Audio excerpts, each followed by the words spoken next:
de este tema de los títulos que le da Dios a cada mensajero, ¿no? A uno le llama amigo, al otro le llama hijo, qué sé yo, ya vamos a ver. Pero a cada uno le ha dado un título, pero este título a veces lejos de ayudar a que la gente comprenda, genera un poco de dificultad y conflicto.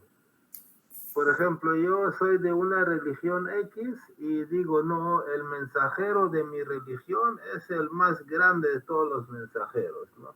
Esto creo que sucede con casi todas las religiones. O sea, el más cercano a Dios es el profeta de mi fe, ¿no? Es más, a veces en algunas religiones, Él es el mismísimo Dios para mí, ¿no? Porque comparte corona con Dios. O sea, la gente ha llegado a tal punto que considera que su mensajero, o sea, el fundador de su religión, comparte la posición de deidad con Dios, ¿no? Es grave, ¿no? Pero sucede por malentendimiento de las escrituras. Entonces, a los demás mensajeros los llaman como que fueran profetas de menor rango, patriarcas, nuncios, asistentes, precursores. O sea, lo llaman de diversas maneras, pero a su profeta lo ponen al máximo nivel, ¿no? No sé si estoy yo exagerando en mi apreciación, pero eso entiendo yo, ¿no? Por ejemplo, preguntémonos, entre Jesús y Moisés, ¿Jesús es más grande que Moisés? Pues para los cristianos, muchos cristianos, yo entiendo que sí. Los dos son manifestaciones de Dios y tienen el mismo rango. Ahora, que uno tenga una misión más grande, más pequeño, más frío, más caliente, no quiere decir que uno tiene un rango más elevado que el otro. Cada enviado de Dios vino a cumplir una misión en una época diferente, con diferentes desafíos, ¿correcto? Presentó la verdad que trae de parte de Dios en un idioma diferente, en hebreo, arameo, árabe, persa, qué sé yo, ¿no? Y otros. Y lo presentó ante una gente con una capacidad de comprensión diferente. Y tuvo que mostrar diferente grado de poder hasta donde era necesario, porque el mensajero de Dios no viene a hacer un show, un espectáculo. Viene a hacer hasta donde es necesario, muestra su poder. Donde no es necesario, no lo muestra. Entonces,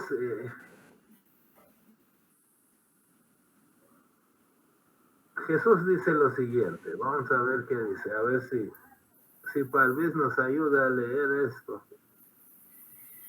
Aún tengo muchas cosas que deciros, pero ahora no las podéis sobrellevar. Pero cuando venga el Espíritu de verdad, Él os guiará a toda la verdad, porque no hablará por su propia cuenta, sino que hablará todo lo que oyere, y os hará saber las cosas que habrán de venir.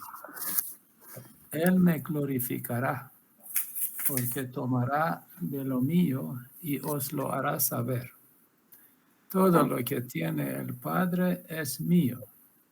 Por eso dije que tomará de lo mío y os lo hará saber. A mí me encantan estos versículos porque demuestran exactamente lo que la fe Bahá'í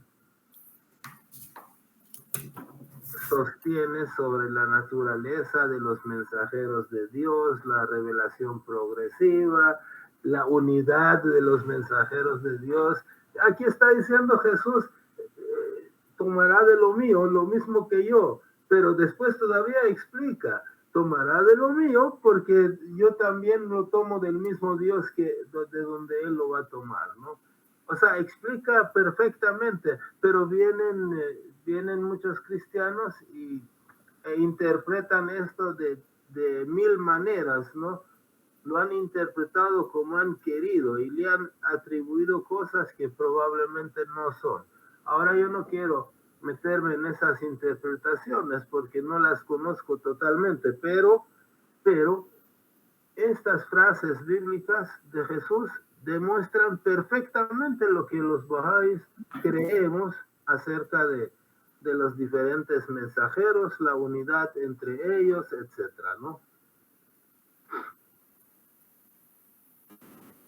Entonces, el hecho de que Jesús no haya dicho o no haya hecho una cosa no es sino no es signo de debilidad de parte de él. No es que no lo podía decir o hacer, sino es un reflejo de nuestra falta de capacidad, o sea, de nuestra me refiero al pueblo, ¿no?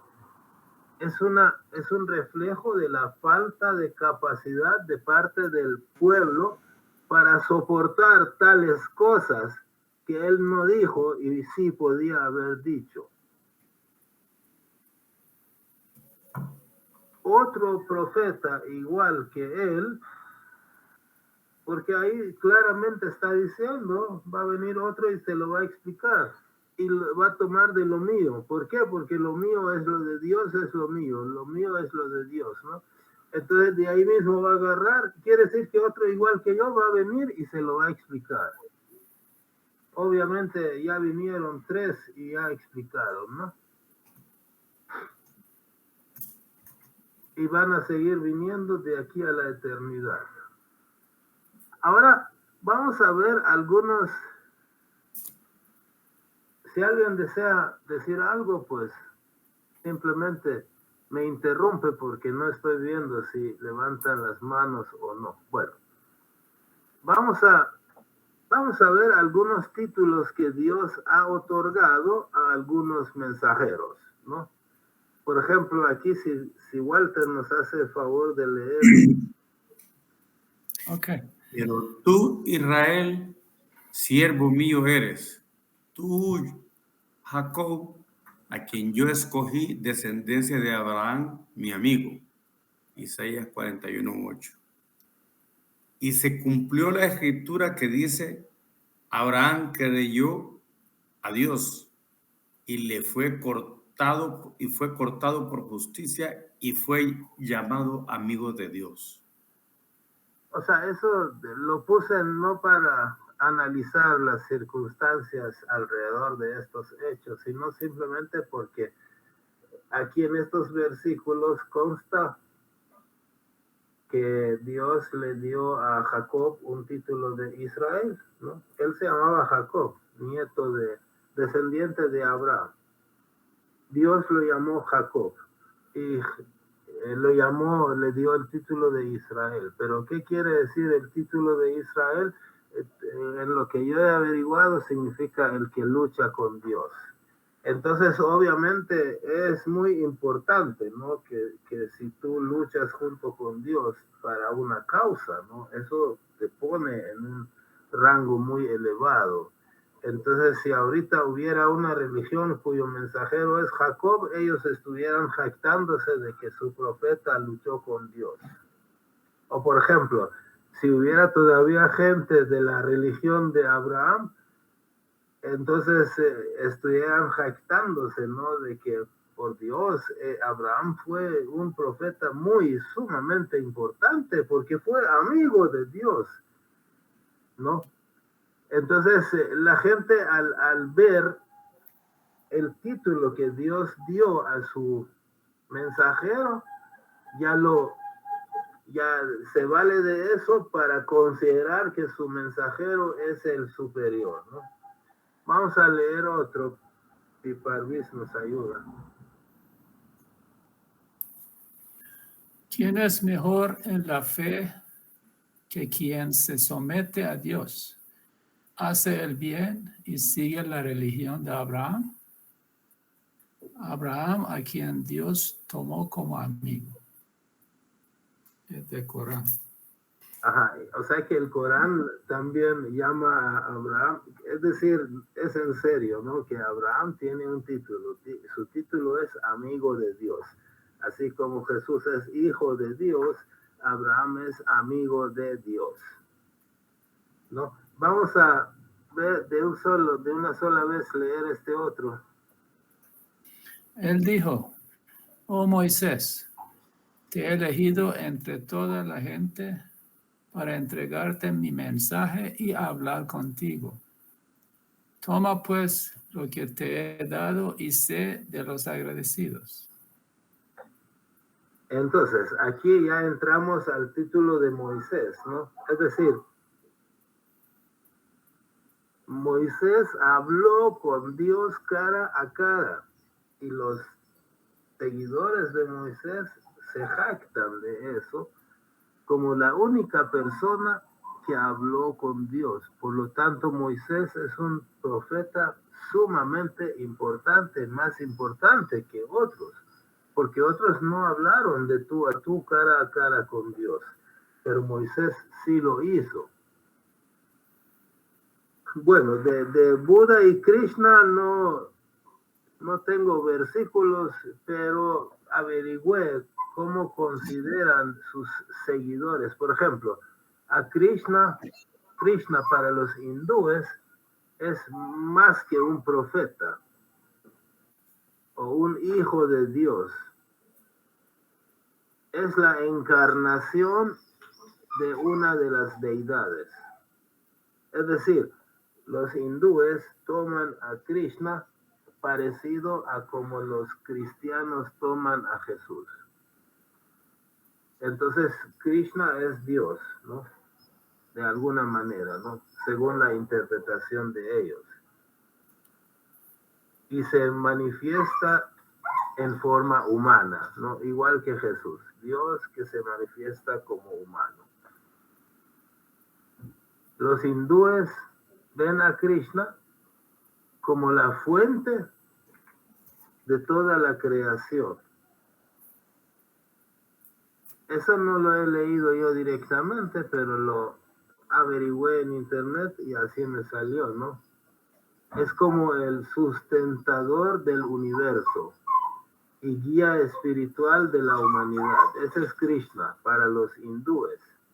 Pero para los budistas, Buda no es Dios. O sea, ellos como que Buda distingue el término Buda del término Siddhartha Gautama, algo así. Uno es su título, Buda, que es su parte divina, su parte relacionada con Dios. Y la otra, Siddhartha Gautama, es como él se llamaba, es su parte humana, digamos, ¿no? Entonces no es considerado una deidad, un dios, en el budismo.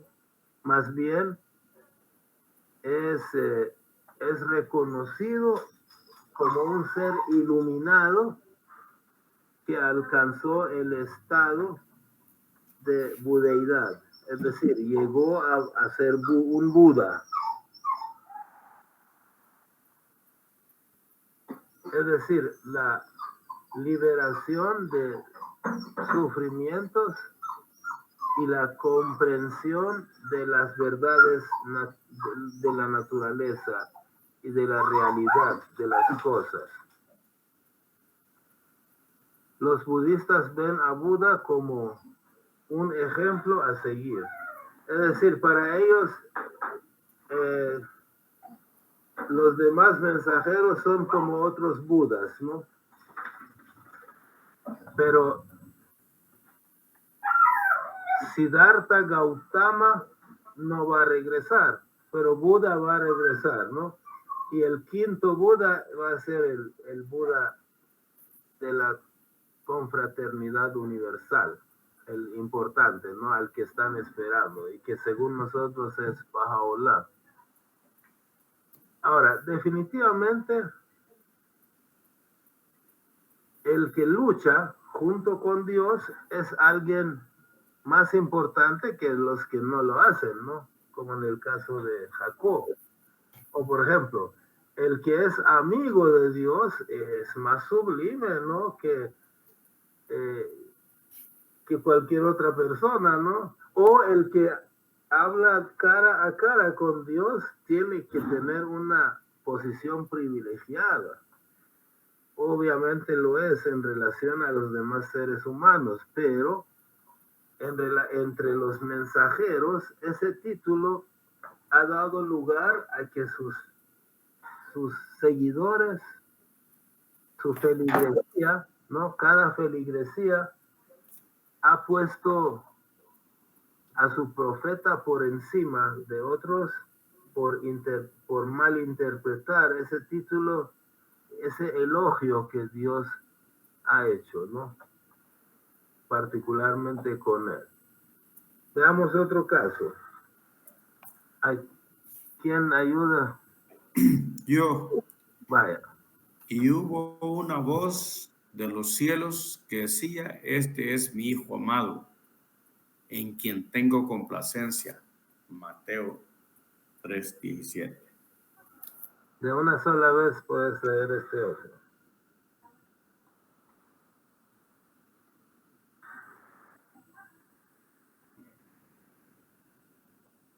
Dice en el Corán, Muhammad, en el Corán 33:40. Mohammed no es el padre de ninguno de vuestros varones, sino el enviado de Dios y el sello de los profetas. Dios es omnisciente. Corán 33:40. Ok. Entonces aquí ustedes están viendo otros dos ejemplos, ¿no? De cómo Dios le da título a sus mensajeros y que esos títulos posteriormente sirven para que sus creyentes los pongan por encima de otros mensajeros, ¿no? Un cristiano puede decir que el hijo es más importante, ¿no? Y más amado por Dios que el amigo o el que habló con Dios. Pero un judío puede decir algo distinto, puede decir que el hijo es menor que el padre, y tiene razón, pero que más bien el que anda codo a codo con Dios es el amigo o el que habló con él, ¿no? O sea, eso depende de tu interpretación. Yo no estoy haciendo esa interpretación. Yo digo, un cristiano dice que el Hijo de Dios es el más importante, porque es su hijo. Pero un judío dice, yo he oído a un judío decir, ¿quién habla de tú a tú con Dios? Es más importante. Ellos dicen, ¿no? O otro puede decir, no, pero el amigo es más importante. O un musulmán puede decir, todos ellos son profetas. Y Muhammad es el sello de los profetas. Es decir, ellos, cada uno interpreta el título, el piropo que ha hecho Dios acerca del mensajero, ¿no? Lo interpretan como que su mensajero es el más grande de todos los tiempos. Y los demás son como sus profetas, no sé, patriarcas, asistentes, nuncios, precursores, qué sé yo.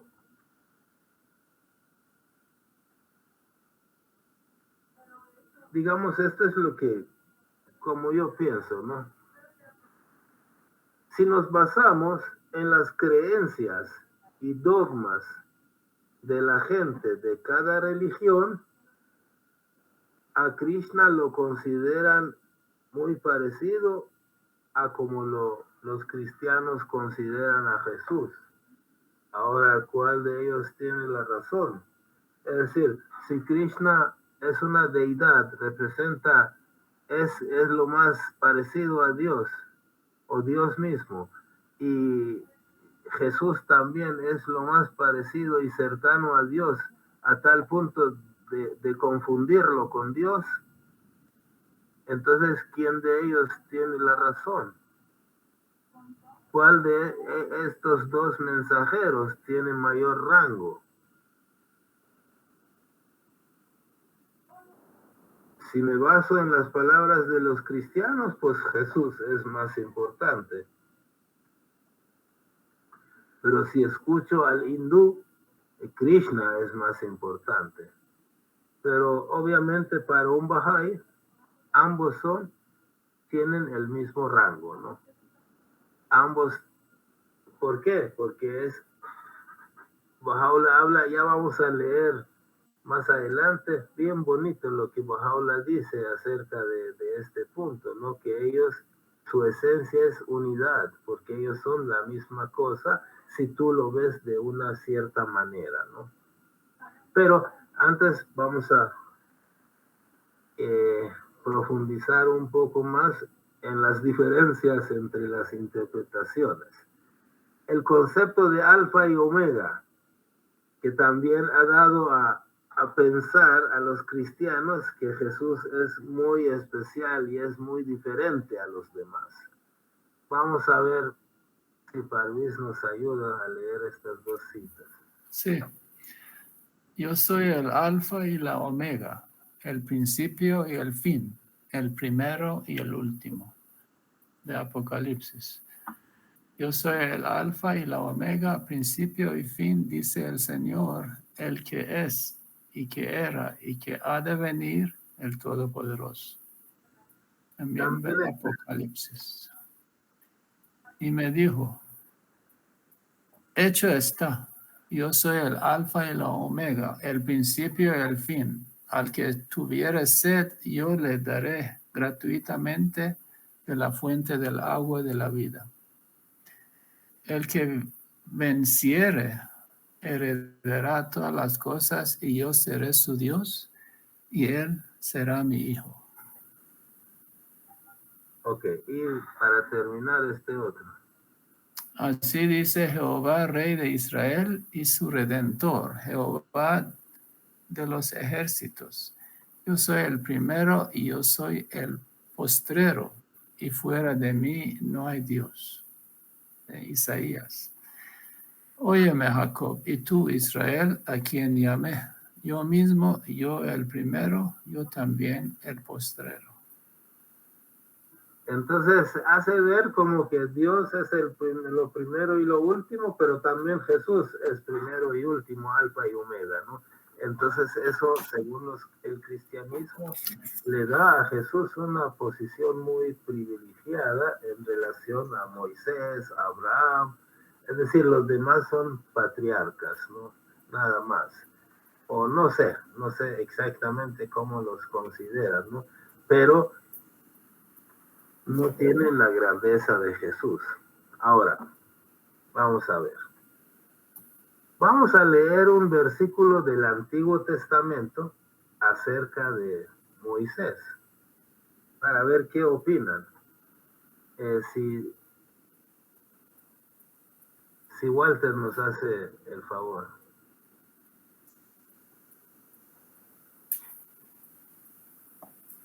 Y hablaba Jehová a Moisés cara a cara, como hablaba cualquiera a su compañero. Y él volvía al campamento, pero el joven Josué, hijo de Nun, su servidor, nunca se apartaba de en medio del tabernáculo. Éxodo. Ok, ahora lo de Josué y todo eso no lo vamos a tocar, pero ¿qué opinan ustedes acerca de la primera frase de este pasaje bíblico? Dice, y hablaba Jehová, o en otras versiones dice, hablaba Dios, ¿no? A Moisés cara a cara. Como que están hablando entre amigos, compañeros, ¿no? Como cuando uno habla con su compañero. ¿En qué posición pone esto a Moisés? ¿No les parece que esto coloca a Moisés en una posición sumamente elevada? Porque si tú eres capaz de hablar a alguien como que es tu compañero, ¿no son iguales? O sea, yo digo, no es que yo lo estoy considerando así, sino que para los que han interpretado que Jesús es Dios, entonces si leen esto, ¿qué dirían? Que Moisés también es Dios, porque habló de tú a tú con Dios. ¿Qué opinan?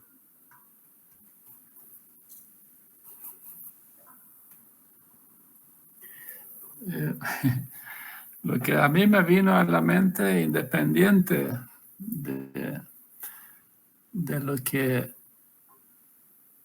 estamos viendo así en términos de leer así literalmente, el hecho que cómo está, no es fácil de comprender estos versículos. Algunas partes son, digamos, claras, otras partes de mi manera de ver, ¿verdad? Entonces, porque estamos viendo esa escritura. Bueno, hay una cosa también que no hay certeza acerca de la 100% autenticidad de estas escrituras sagradas. Y que nosotros lo estamos leyendo 2000 años después, que fueron dirigidos a una generación muy diferente de hace 2000 años. Entonces, ahora, verdaderamente, si uno compara, no es que sea menos, ¿verdad? Pero la claridad con la que Baha'u'lláh habla de estos temas para una generación actual es asombrosamente diferente y mucho más claro. Pero sí, lo que tú dices acerca de esto, uno puede interpretarlo de esta manera, pero hay dos preguntas. Uno, ¿ese fue auténticamente como se dijo en el momento? Esa es una pregunta. No se sabe. Ajá. Eso Porque, es lo que yo digo, ¿verdad? Que porque no han se sabe. habido también muchas traducciones. Sí. Pero independiente de esto, eso está abierto a interpretación, ¿verdad? Y también sabemos que la misma Biblia habla de que el libro está sellado, es decir, hay un límite a la comprensión humana y que cuando venga el prometido, él va a explicar. Mire, o sea, poniendo todo esto en un contexto, verdaderamente uno comprende por qué Baha'u'lláh habla tan claramente de los conceptos espirituales, conceptos religiosos, comparado con el lenguaje de hace 2000 años, acerca del cual no hay 100% autenticidad. Esto me vino a la mente y quería compartir, Kuresh. No sé si eso es lo que buscabas, pero de todas maneras yo lo expresé. No, está bien. O sea, yo busco opiniones. Sí. No tiene que ser como yo quiero, sino que, pues sí, cada quien tiene su opinión y lo va a expresar, ¿no? Pero sí, o sea, yo estoy totalmente de acuerdo que tenemos 4 evangelistas que cada uno redactó el evangelio para un público diferente y por lo tanto a veces hay diferencias, ¿no? Algunas de esas diferencias son muy claras. Entonces, y acordémonos que yo una vez en una reunión puse, no lo tengo de memoria. Cada uno de los libros de la Biblia, cuántas décadas después de la crucifixión de Jesús se escribió. Y había unos libros que se escribieron en el año 60, o sea, 30 años después de la crucifixión, en el año 70 o más tarde. Más de 150 años después se escribieron algunos. Ok. Bien. Ahora, lo otro es que esos sucesos ocurrieron en, digamos, Jesús hablaba arameo, ¿no? Pero la versión oficial de la Biblia la escribieron mucho después en griego. Y no necesariamente los propios que habían estado ahí, sino que algunas cosas pasaron de boca en boca o los escribieron en algunas partes y después los tradujeron al griego. Sí, o sea, ha sido muy accidentado, ¿no? El Corán fue más, digamos, es más fidedigno que haya sido literalmente lo que Mahoma dijo, no digamos los escritos del Bab y Baha'u'lláh, que muchos con su propio puño y letra, o si no, un secretario especializado ahí sentado escribiendo, lo escribía, después todavía se lo enseñaba a ver si había errores o no, lo corregían y así quedaba, ¿no? Sí, o sea que eso ha ido cambiando, entonces no todo lo que aparece en la Biblia es realmente, uno puede confiar que es el texto tal como Jesús lo dijo, ¿no? Y hay muchas de las cosas que son opiniones de los evangelistas, no son palabras directas de Jesús. Por ejemplo, de que Jesús es Dios o el Señor, tú no encuentras ni una vez que Jesús haya dicho que yo soy Dios. Son los evangelistas los que dicen que Él es Dios. Es la percepción de ellos acerca de Jesús. Porque Sí. las veces que Jesús habló, Él dijo, mi Padre mayor es que yo, por ejemplo, en Juan, no me acuerdo qué número, ¿no? O sea, Él dijo que Él es un profeta y que su Padre es mayor que Él. Él no es igual al Padre, pero en otras partes, otros evangelistas dijeron cosas que dan a entender que Él es Dios, ¿no? O por ejemplo, el concepto de Trinidad. La palabra Trinidad, o sea, como concepto, no es una palabra bíblica. No sé si sabían ustedes. Ya lo hemos explicado aquí en otra reunión. La palabra Trinidad no es un concepto bíblico. Es un concepto que han creado los jefes de la religión posteriormente. El hecho de que Dios, Padre, Hijo, Espíritu Santo, tres en uno, y que son tres que son iguales, los tres son iguales. Entonces, eso no es que la Biblia lo haya dicho, ni siquiera la Biblia, bien o mal redactado, ni siquiera aparece ahí la palabra Trinidad. Es algo que posteriormente le han agregado, ¿no? Entonces, pero cuando se manifiesta Mahoma, él encuentra muchos que adoraban otros dioses fuera del Dios único y verdadero, ¿no? Que en árabe se dice Allah, pero que no se trata de otro Dios, es traducción de la palabra Dios, Allah.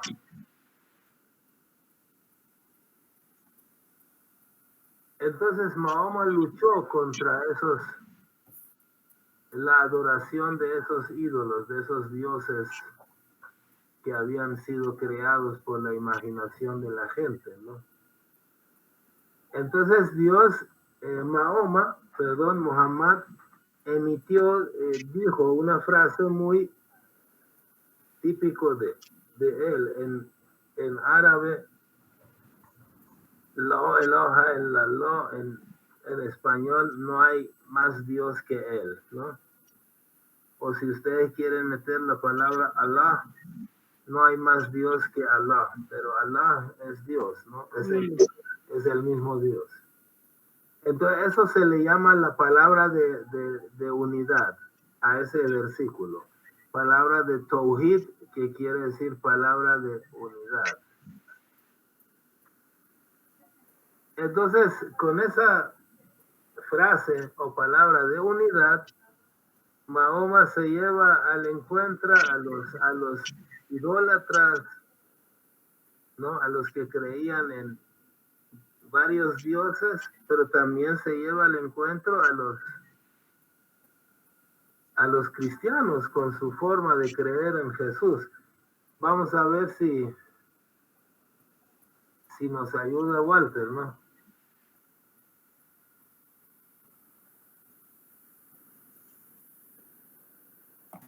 En verdad, lo que adoráis en lugar de Dios son ídolos, y creáis una mentira. Lo que adoráis en lugar de Dios no posee sustento. Buscad pues en Dios el sustento, servidle, dadle gracias, y a él seréis devueltos. Orando. Ahora, esto va dirigido a quiénes? A los idólatras, ¿no? Que abundaban en los tiempos de Mahoma allá en Arabia. Igual que en los tiempos de Abraham, ¿no? Abundaban los que creían en ídolos, eran idólatras. Ahora, esto va dirigido a esos idólatras. Ahora veamos este otro que nos va a ayudar para Luis. ¿A quién va dirigido?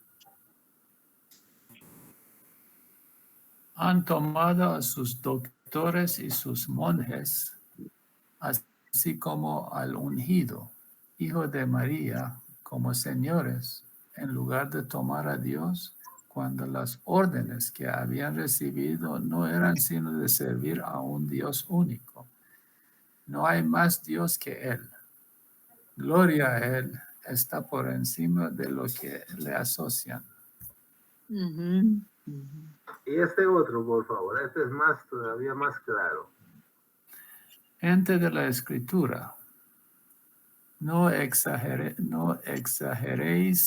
en vuestra religión. No digáis de Dios sino la verdad, que el ungido Jesús, hijo de María, es solamente el enviado de Dios, y su palabra que Él ha comunicado a María y un espíritu que procede de Él.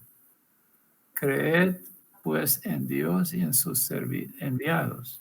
No digáis 3, basta ya. Será mejor para vosotros. Dios es solo un Dios único. Gloria a Él. Tener un hijo suyo es lo que está en los cielos y en la tierra. Dios basta como protector. Está clarísimo, ¿no? Que está regañando a los cristianos porque dicen Trinidad, ¿no? ¿De dónde sacaron eso, señores? No digan 3, es blasfemia. Es como se llama herejía hablar de. Esto de la Trinidad fue cosa que apareció bastante años después. Creo que fue uno de los motivos cuando ya comenzó a dividirse la religión. Ya comenzó a separarse. Bastante tiempo, más de un siglo después, como que apareció el concepto ese.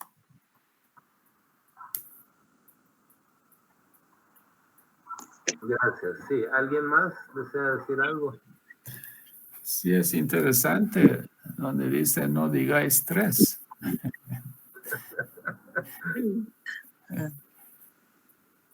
No exageréis en vuestra religión. No digáis de Dios sino la verdad. En que el ungido Jesús, hijo de María, es solamente el enviado de Dios, y su palabra que Él ha comunicado a María y un espíritu que procede de él. O sea que aquí está hablando de Jesús, de su palabra y el Espíritu Santo, ¿verdad? Creed pues en Dios y sus enviados, no digáis tres. Interesante. Sí, apunten eso. Es súper interesante, de verdad. Es como un regaño. Sí, yo cuando encontré estos versículos, no recuerdo en realidad cómo fue que me encontré con este versículo. Quedé boca abierta, ¿no? Cómo los está amonestando por haber inventado de su vana imaginación ese concepto de Trinidad. Claramente está hablando del concepto de Trinidad, ¿no? Es que no hay tres dioses. Y los cristianos claramente creen en tres dioses porque ellos dicen Dios, Padre, Hijo, Espíritu Santo, tres en uno. O sea, son tres iguales, pero que cada uno tiene su personalidad. No sé exactamente, algo así piensan ellos, ¿no? Es como que hay tres entidades y cada uno de ellos por su lado, por separado, puede ser Dios.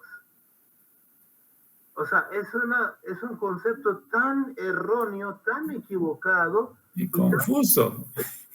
Tan disparado y que no se entiende. Pero como hay un concepto, no me acuerdo cómo se llama, algo así como ad populum, que no porque la mayoría de la gente dice una cosa, entonces esa cosa es verdadera.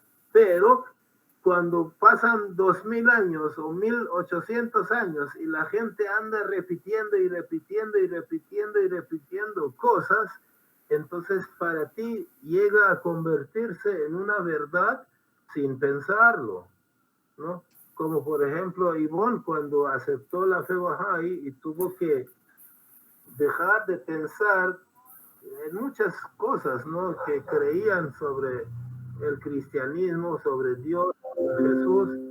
Entonces me dijo que no era fácil, ¿no?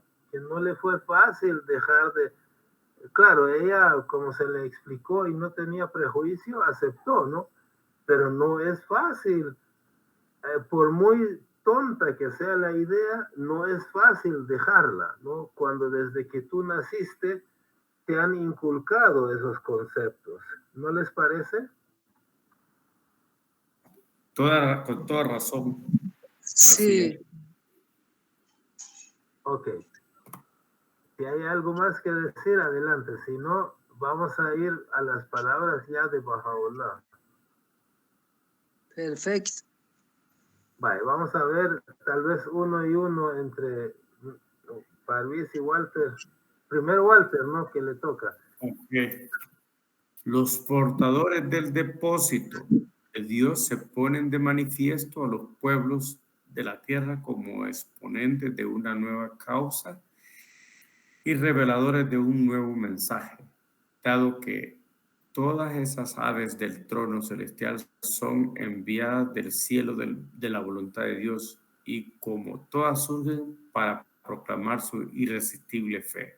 Son por tanto consideradas como una sola alma y una misma persona, pues todas deben beber del mismo cáliz del amor de Dios y todas participan del fruto del mismo árbol de la unicidad. Está claro, ¿no? Aquí Baha'u'lláh está poniendo a todos los mensajeros de Dios, profetas de Dios, manifestaciones de Dios, como queramos llamarlos, ¿no? Todos son una sola cosa, una sola alma. Su realidad surge en el mismo lugar, ¿no? Del mismo punto aparece. Vamos a ver, ahí Baha'u'lláh está hablando bastante claro. Estas manifestaciones de Dios tienen cada una de ellas doble posición. Una es la posición de abstracción pura y unidad esencial. En este sentido, si las llamas a todas por un solo nombre y les asignas los mismos atributos, no te apartas de la verdad. Ha revelado Muhammad el punto del Corán: yo soy todos los profetas. Asimismo dice: soy el primer Adán, Noé, Moisés y Jesús. Así él dice: nuestra causa es una sola, ya que la causa es una y la misma. Los exponentes de esta también deben ser necesariamente uno y el mismo. Sí, o sea que así como Jesús dijo, yo soy Alfa y Omega, y Mahoma también está diciendo, ¿no? Yo soy el primero, el último, yo soy cada uno de ellos. O sea, así se interpreta, no que Jesús es el más importante. Yo soy el primero y el último quiere decir que Abraham, Jesús, Moisés, cada uno de nosotros, todos somos iguales.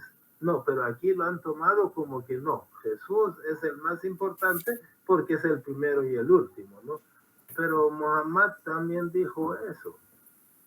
Y quiero llamarles la atención sobre cómo Baha'u'llah llama a Muhammad el punto del Corán. ¿Vieron esto? ¿A qué les hace recordar eso de punto? El punto de Bayán. Ajá. El Bab era punto del Bayán. Entonces, punto es un título para el mensajero de Dios. ¿Por qué? Porque el punto es de donde comienza a escribirse, ¿no?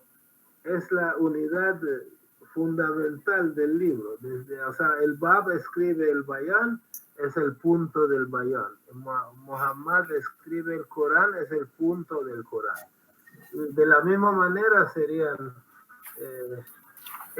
el Bab por primera vez utilizó el término punto, ¿no?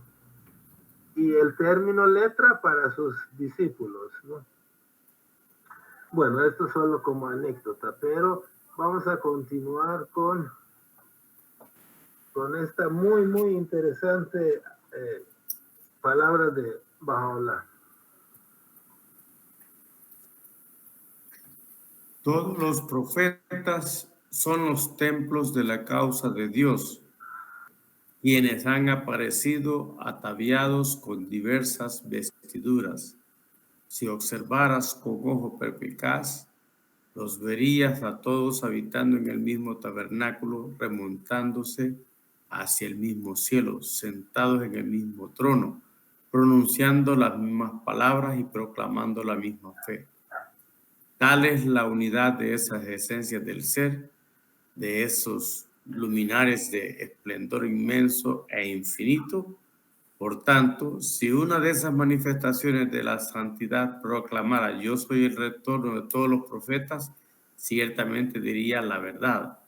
Del mismo modo, en cada revelación siguiente, el retorno de la revelación anterior es un hecho cuya verdad está firmemente establecida. Entonces todavía estamos, ¿se acuerdan? Baha'u'llah dijo que ellos tienen dos posiciones, ¿no? Ahorita está hablando todavía de la primera posición en la que todos ellos son lo mismo, son iguales, son una misma cosa. Mi perrito no me deja hablar. Estamos ahí todavía. Entonces, desde ese punto de vista, el retorno de Cristo, ¿quién es? Muhammad, el Bab, Baha'u'llah, los tres son retorno de Cristo, pero también son retorno de Moisés, ¿no? Retorno de Buda, de Krishna. Por ejemplo, Buda habla de quinto Buda, que va a ser Buda de la confraternidad universal, algo así. Buda vino antes de Cristo, ¿no? Entonces, el quinto Buda, ¿quién es? El propio Buda, el primer Buda antes de Cristo. El segundo Buda es Cristo. El tercero es Muhammad. El cuarto Buda es el Bab y el quinto Buda es Baha'u'llah, ¿no? Y justamente vino a unir al mundo de la humanidad, la confraternidad universal, ¿no? Entonces, Bahá'u'lláh es retorno de Buda, sí, pero el Bab también, Muhammad también. Bahá'u'lláh es retorno de Zoroastro, sí, también retorno de Krishna, ¿no? Entonces, desde ese ángulo, ¿no? Desde ese punto de vista, viendo el aspecto espiritual, la realidad primaria, ¿no? De los mensajeros de Dios, todos ellos son una misma cosa. Ahora vamos a ver la otra posición. Todos los profetas son los templos de la causa de Dios. No es ahí, aquí. Ok. La otra posición es la distinción y pertenecen al mundo de la creación y a las limitaciones de esta. A eso respecto, cada manifestación de Dios tiene una individualidad distinta, una misión definitivamente ordenada, una revelación predestinada y limitaciones especialmente designadas. Cada una de ellas es conocida por un nombre diferente, se caracteriza por un atributo especial, cumple una misión definida y en cada una le es confiada una revelación concreta. Interesante, ¿no? Es lo que nosotros conocemos de la revelación progresiva y de la posición de los mensajeros de Dios. Es decir, si tú consideras la luz que está dentro de cada uno de ellos que proviene de Dios, absolutamente igualdad. No hay distinción entre uno y otro. Todos ellos tienen acceso a todos los atributos divinos, ¿no? Pero si tú ves no la luz, sino la lámpara, el foco, el espejo, son diferentes. Cada uno tiene su particularidad.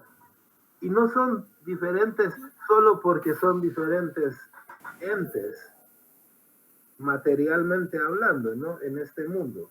Es decir, cuando la luz penetra a este mundo y se refleja, ya ustedes están viendo tantas cosas diferentes. Ahí arriba es unidad, la luz es una sola. Pero cuando penetra al mundo de la creación se genera la multiplicidad. Eso lo demostramos en otra reunión. ¿Se acuerdan de la luz del sol cuando se refleja en el tetraedro? O sea, la luz del sol es blanca, ¿correcto? Pero cuando se refleja en el tetraedro de la creación, digamos, por el otro lado salen 7 colores. Es decir, ahí arriba es unidad, es una sola fuente, una sola luz, un solo color. No hay distinción, ahí no hay Mahoma, Bahá'u'lláh, Cristo, todos tienen el mismo poder, la misma facultad, las mismas potestades, la misma pureza y santidad, ¿no? Pero cuando pasa el espejo de la creación, o sea, el tetraedro, del otro lado sale 7 colores. Bueno, 7 colores es una forma de decirlo, ¿no? Es decir, la multiplicidad o las diferencias surgen cuando algo se refleja, pero en este mundo porque es necesario. Este mundo sí es diverso, ¿no? Entonces uno se llama Jesús, el otro se llama Moisés, Bahá'u'lláh, etcétera, etcétera. Uno tiene cualidades para que lo llamen amigo de Dios, el otro tiene cualidades como para que lo llamen gloria de Dios, qué sé yo, ¿no? Reflejan diferentes atributos. Y también uno tiene que tirarse al fuego, ¿no? Ser mártir por las necesidades de su época, otro tiene que ir y aguantar 40 años de exilio, ¿no?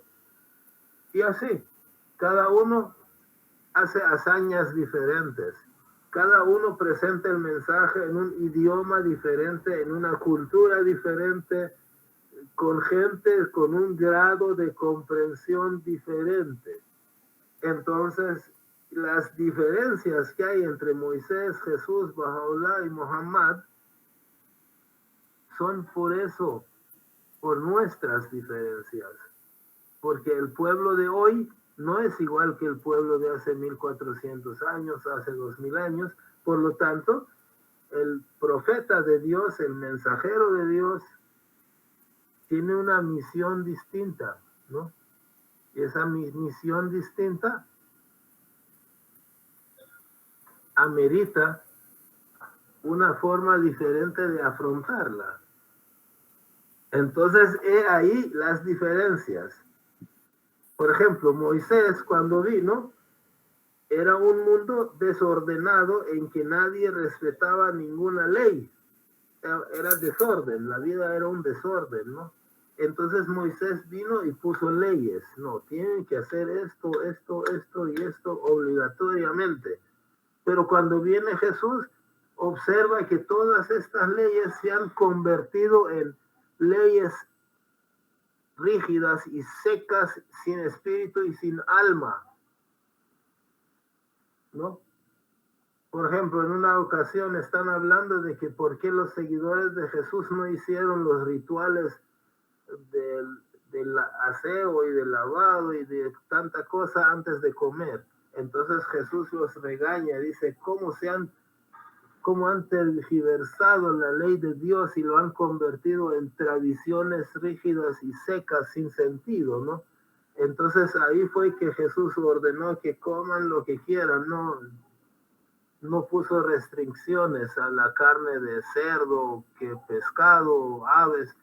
Es decir, quitó las restricciones. ¿Por qué? Porque los habían convertido en rituales muy rígidos, muy secos, sin espíritu, sin significado. Simplemente seguían algunas leyes sin entender la esencia de la fe, que era amor. Entonces dijo, no, hombre, amaos los unos a los otros. Entonces cambió el sentido de la religión, ¿no? Entonces eso es lo que sucede, pero no porque Jesús entiende diferente que Moisés, o que Jesús sabía más o menos que Moisés. Se manifestó porque era necesario manifestarse de esa manera. Entonces, vamos a ver, esta página ya la leímos, ¿no? La que está expuesta. Vamos a ver esta otra.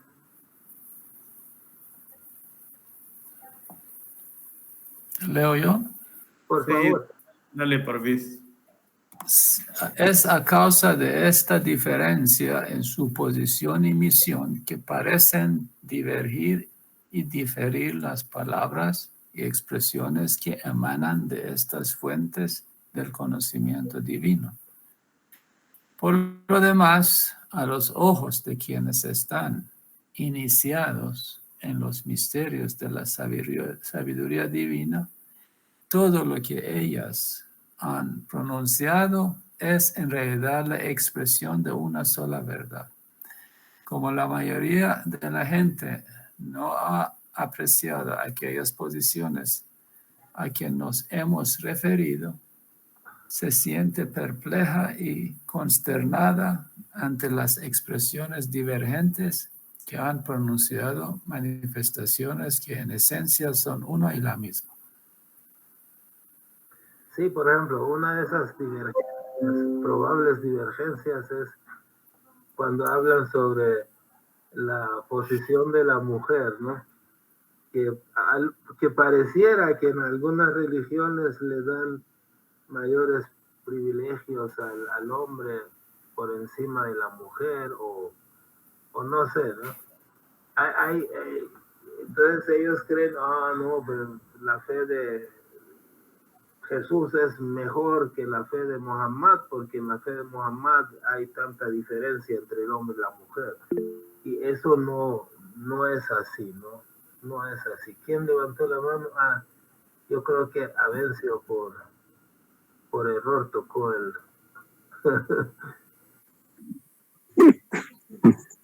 Ok. Bueno, esa cuestión de la mujer, ¿no?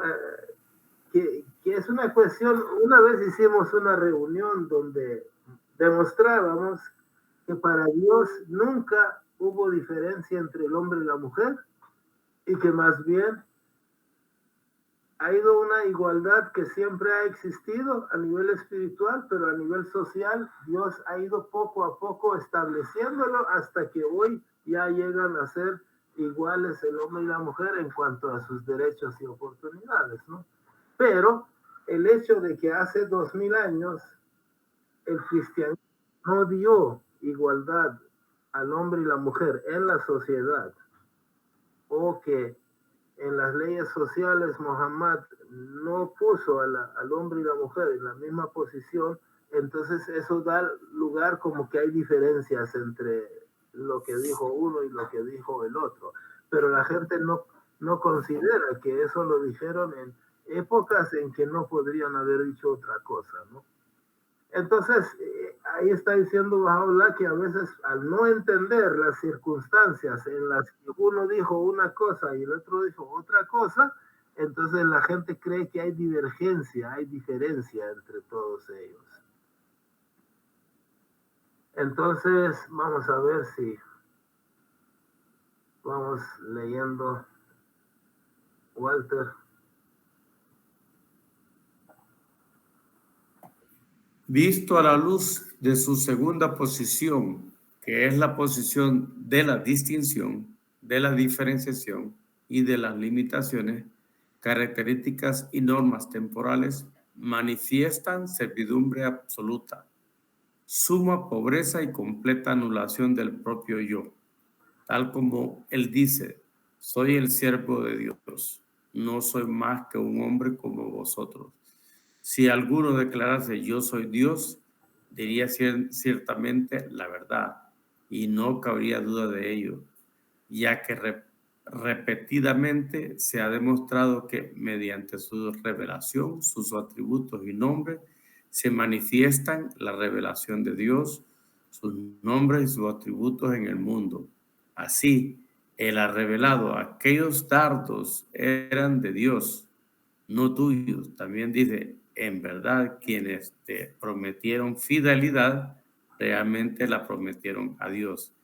Y si alguno de ellos pronunciase soy el mensajero de Dios, también diría indudablemente la verdad. Entonces aquí está justificando, ¿no? De Jesús uno puede decir que es Dios, pero entendiendo que es Dios en el sentido que Él manifiesta a Dios, representa a Dios. Es un espejo que refleja la luz de Dios. Es como que tú estás mirando adentro del espejo y ves la luz. Esa luz, digamos que es Dios. Entonces, si el espejo dice yo soy Dios, es la luz la que está diciendo yo soy Dios, no el vidrio. El vidrio es servidumbre ante Dios, es debilidad, ¿no? Entonces aquí Baha'u'lláh hace la distinción entre estos dos términos. Otro, Luis. Todos ellos son más que una sola persona, una sola alma, un solo espíritu, un solo ser, una sola revelación. Son todos la manifestación del principio y el fin, el primero y el último, el visible y el oculto, los cuales pertenecen todos a aquel que es el más íntimo espíritu de los espíritus y la eterna esencia de las esencias. Y si dijesen somos los siervos de Dios, este también es un hecho manifiesto e indiscutible. Claramente ante Dios ellos son siervos, pero ante nosotros ellos representan a Dios, son reflejos de Dios, son manifestaciones de Dios. Es decir, Dios se manifiesta únicamente a través de ellos. No hay otra forma de que nosotros tengamos acceso a nada de Dios, absolutamente. Entonces, para nosotros ellos son como Dios, ¿no? Como representante, y la única forma de saber algo de Dios son de ellos. Entonces es Dios, ¿no? En cierta interpretación de la palabra, ¿no? pero comparado con el Dios único y verdadero, no son más que sus siervos, ¿no? Eso es lo que significa. Vamos a ver el siguiente. Ya el último. Por consiguiente, cualesquiera que sean sus palabras, ya pertenecen al reino de la divinidad, señorío, posición profética, posición de mensajero, guardianía, apostolado o servidumbre. Todo es cierto, sin la menor sombra de duda. Por lo tanto, deben considerarse con mucha atención los dichos que hemos citado en apoyo de nuestro argumento, para que las palabras divergentes de las manifestaciones del invisible y auroras de santidad ya no agiten el alma ni dejen perpleja la mente. Bajado. Vaya, entonces ahí termina esto. Estas palabras aparecen en el pasaje de los escritos de Bahá'u'lláh, el número en romano XXII sería 22, ¿no? Al principio. Bastante interesante, ¿no? Y muy claro, ¿no?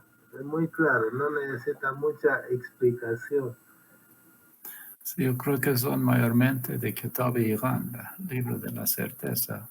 De ahí lo que verdaderamente es un libro que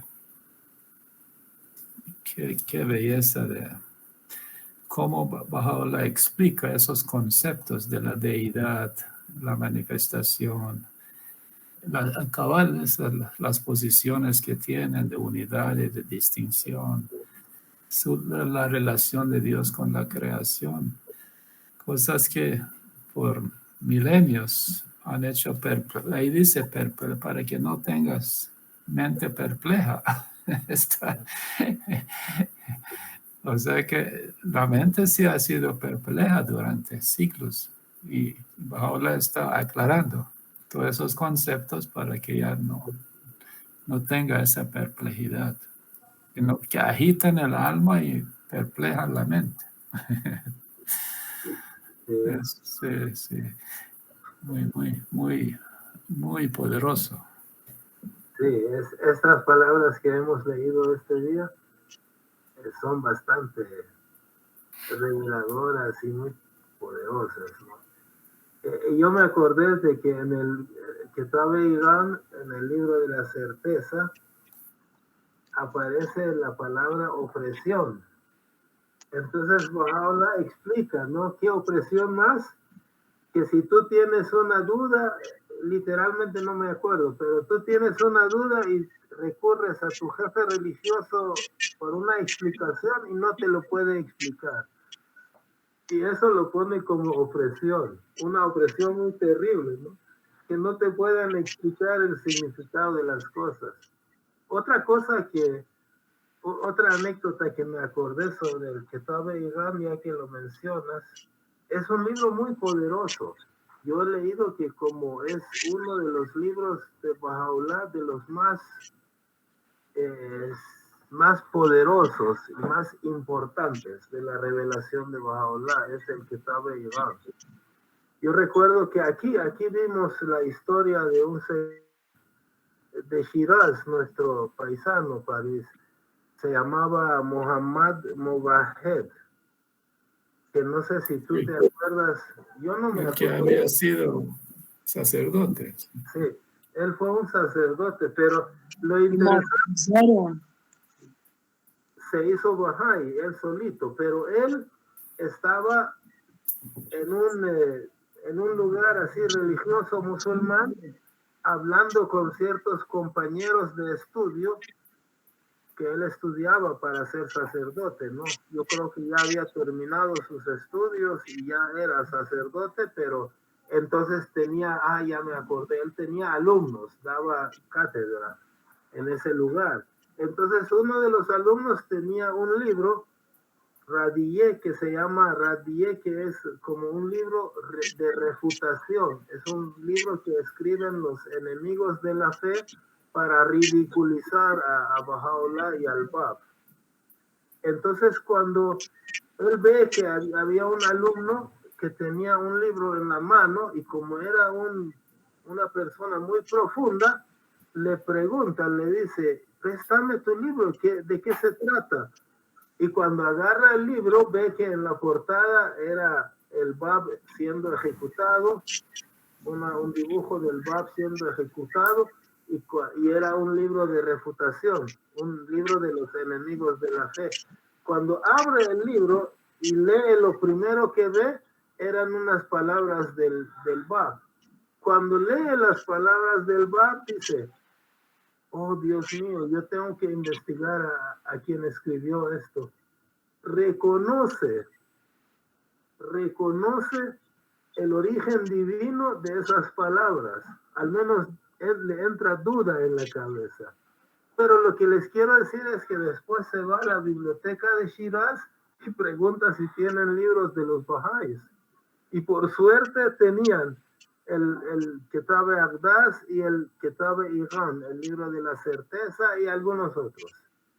Entonces él cuando leyó el Kitab Iran dice que, no literalmente, pero dice algo más o menos así, que él ya había leído 70 veces el Corán, casi de memoria, 2 veces el Evangelio de Jesús y el Antiguo Testamento. Había hecho varios estudios sobre los budistas, los hindúes, etc. Tanta cosa había leído, pero que parecía en su cabeza un rompecabezas, una encrucijada, que cuando leyó el Kitab se armó el rompecabezas en su mente, como que todas las piezas se juntaron. Y él dijo, y ahí me di cuenta de que él, el que escribió eso, es un escrito más sagrado que el Corán. O sea, él reconoció que el que escribió esto tenía ese poder de haber escrito un libro más sagrado que el Corán. Reconoció eso siendo musulmán. Y ya después se hizo Bahá'í y la historia es larga. Me acordé simplemente.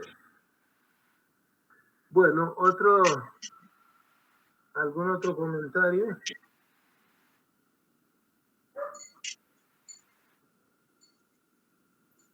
Entonces, aquí Baha'u'llah está diciendo de que el mensajero de Dios, el profeta, la manifestación de Dios tiene 2 realidades, ¿no? La realidad espiritual y la realidad material. O sea, la realidad en el mundo espiritual de Dios y la realidad de ellos cómo se refleja en este mundo. Espiritualmente, todos ellos son reflejos de una misma luz, ¿no? Son como digamos, un sol que está ahí, ¿no? Todos ellos son lo mismo. La esencia de todos ellos es la unidad. Son una misma cosa.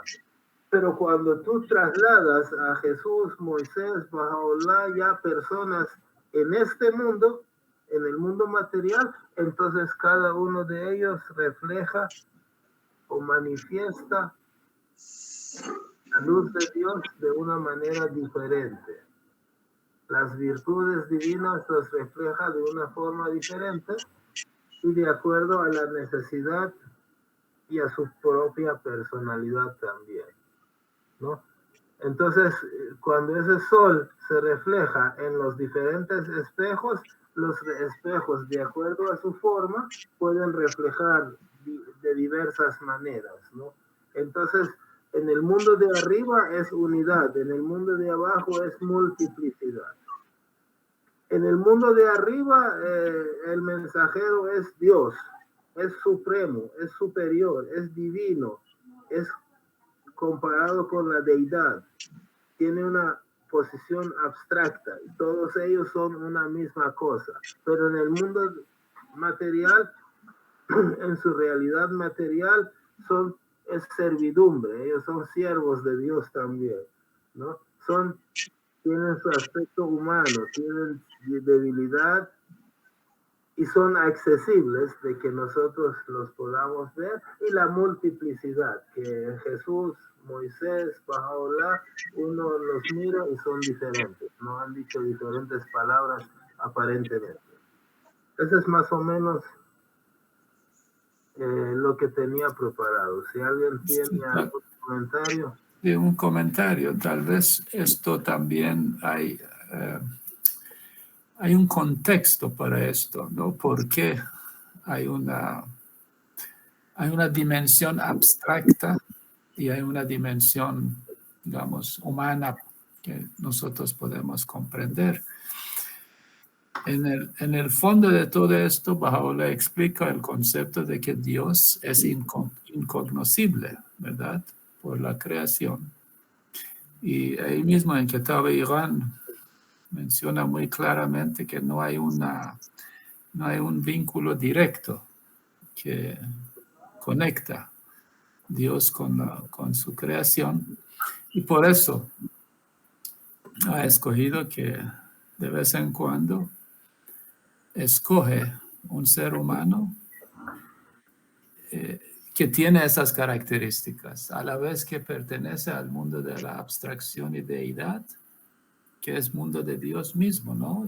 Que nosotros no somos capaces de penetrar o comprender. Pero para que se facilite esa conexión, Dios ha hecho este diseño de esta manera. Entonces, los mensajeros de Dios son agentes o son intermediarios que hacen que esa conexión se dé entre esta abstracción, ¿no? Porque nadie sabe dónde está Dios, qué hace, cómo es. Nadie sabe. Pero para que sepamos cómo es, ahí están sus mensajeros. Esa es una manera de decirlo, ¿no? Entonces, es el diseño divino. Entonces, cuando la palabra de Dios sale de la boca de Dios, no sé, si no fuera por los intermediarios, quizás nosotros no podríamos comprender, pero como viene ya en esas revelaciones sucesivas y cada vez de acuerdo a la comprensión humana, entonces eso hace factible que esa conexión entre el creador y la creación se dé. Entonces, eso comprendo yo, es el contexto, por qué los mensajeros de Dios tienen esa dualidad de naturaleza que Bahá'u'lláh describe y que a eso obedece solamente.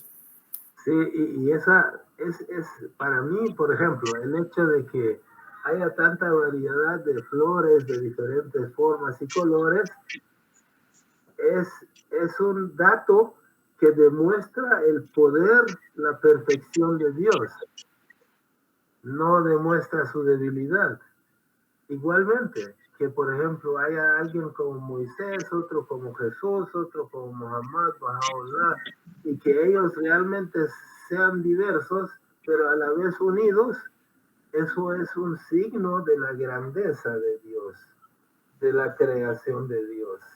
El hecho de que es como una vez yo viendo a mis nietos y a los nietos de Parvis, decía, Dios mío, sale uno y es bonito, y sale el otro y tú dices, ya, ¿qué más va a crear Dios? Y ves otro bonito, y después ves otro diferente, pero también es bonito. Dios mío, o sea, ¿cómo puedes crear tantas cosas diferentes, todas bonitas?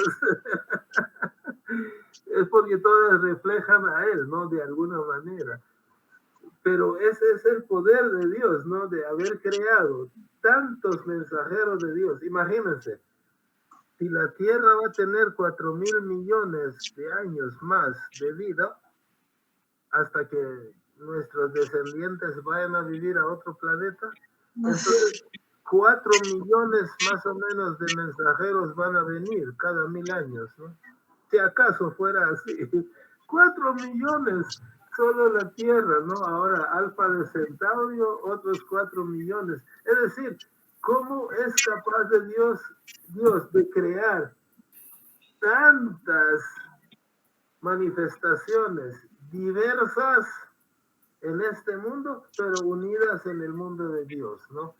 ¿Por qué? Porque todas vienen de la misma fuente de luz, pero esa luz la reflejan de acuerdo a las necesidades de la época, que cada vez va a ser mayor y mayor y mayor y mayor y no tiene cómo terminar. Yo no me imagino dentro de 2000 millones de años qué va a venir a decir el mensajero de Dios en esa época, ¿no? ¿Qué va a venir a decir? ¿En qué idiomas va a hablar, no? O sea, cómo va a estar la humanidad, la comprensión de la humanidad en ese momento, pero todavía Dios tiene para dar más y mucho más que eso, ¿no? De aquí a la eternidad, Dios va a seguir mandando mensajeros y cada vez nos van a aclarar la verdad en una forma más grande, más sublime, más completa.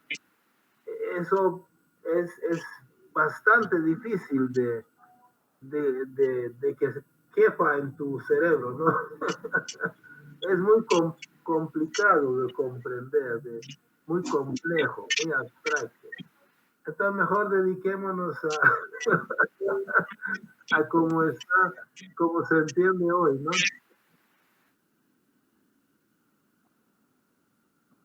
Ok, muchas gracias a todos por su participación. Hoy tuvimos poca... Gracias a ti, Rosh. Estuvo muy bonito, me encantó. Gracias, Kurosh. Feliz noche a todos. Feliz noche. Un gusto saludarlos. Muchas gracias. Igualmente. Igual. Adiós. Buenas noches.